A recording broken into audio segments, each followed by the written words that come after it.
नमस्कार, आप देख रहे हैं खबर हिंदुस्तान। मैं हूं अनीता। आइए रुक करते हैं आज की बड़ी खबरों पर। केजरीवाल ने कहा, मेरे लिए गोवा के लोग वीआईपी हैं। गोवा पहुंचे आप संयोजक और दिल्ली के मुख्यमंत्री अरविंद केजरीवाल ने कहा कि कांग्रेस और बीजेपी ने मिलकर गोवा को लूटा है और गोवा के अंदर कोई भी काम नहीं किया।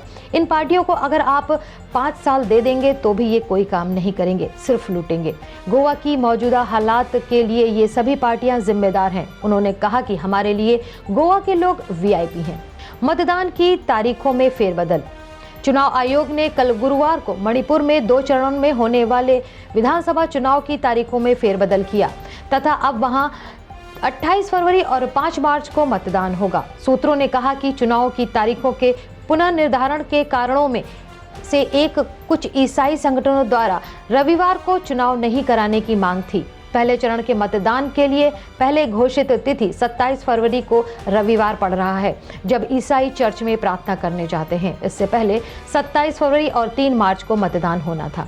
13 फरवरी से बढ़ेगा कोहरे का प्रकोप, 2 दिन हवा रहेगी साफ। दिल्ली की हवा कई दिनों बाद गुरुवार को बेहतर स्थिति में आई।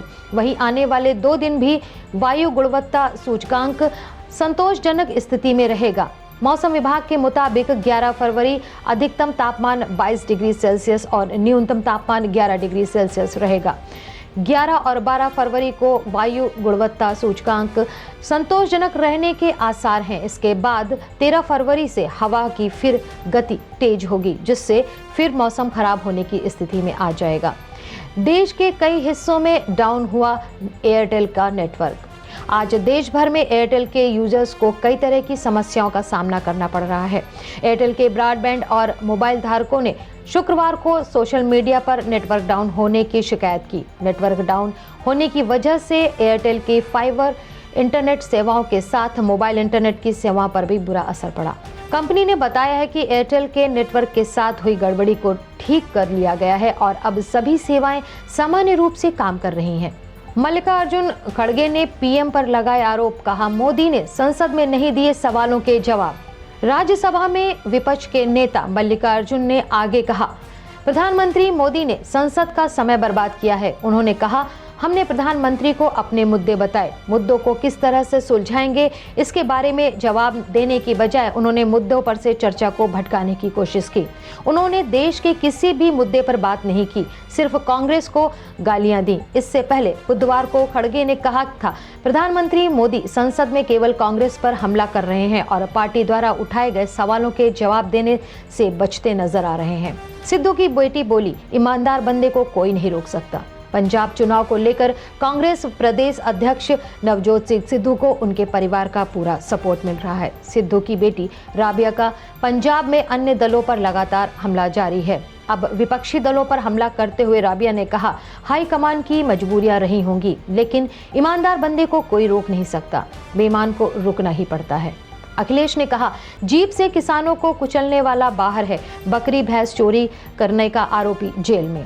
रामपुर में अखिलेश यादव ने कहा, आजम खान के बिना हमारा चुनाव चल रहा है, वो झूठे मुकदमों में जेल में है। इनके ऊपर पेड़ चोरी, भैंस चोरी, बकरी चोरी, किताब चोरी और शराब की बोतल चुराने का मुकदमा है। उन्हें जेल में रहना पड़ रहा है।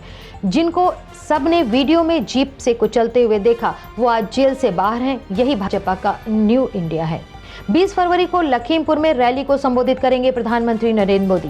प्रधानमंत्री नरेंद्र मोदी 20 फरवरी को लखीमपुर में रैली को संबोधित करेंगे। अक्टूबर में हुए लखीमपुर खीरी कांड के बाद यह पहला मौका होगा जब प्रधानमंत्री इस क्षेत्र में कोई रैली करेंगे।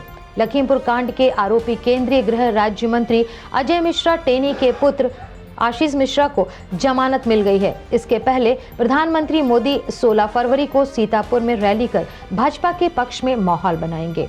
मायावती की अपील, हिजाब की आड़ में हिंसा व राजनीतिक उचित नहीं। बसपा सुप्रीमो मायावती ने कहा कि मुस्लिम महिलाओं द्वारा हिजाब पहनने के मामले पर राजनीति और हिंसा अनुचित है। यह बेहद गंभीर और अति संवेदनशील मामला है। उन्होंने ट्वीट कर कहा कि कर्नाटक में इस मुद्दे को तूल देकर सांप्रदायिक सौहार्द, आपसी भाईचारा, सद्भावना को आघात पहुंचाया जा रहा है। यह दुखद है। माननीय सुप्रीम कोर्ट अगर इसका समय पर संज्ञान ले तो बेहतर होगा। नहीं रहे फिल्म निदेशक रवि टंडन।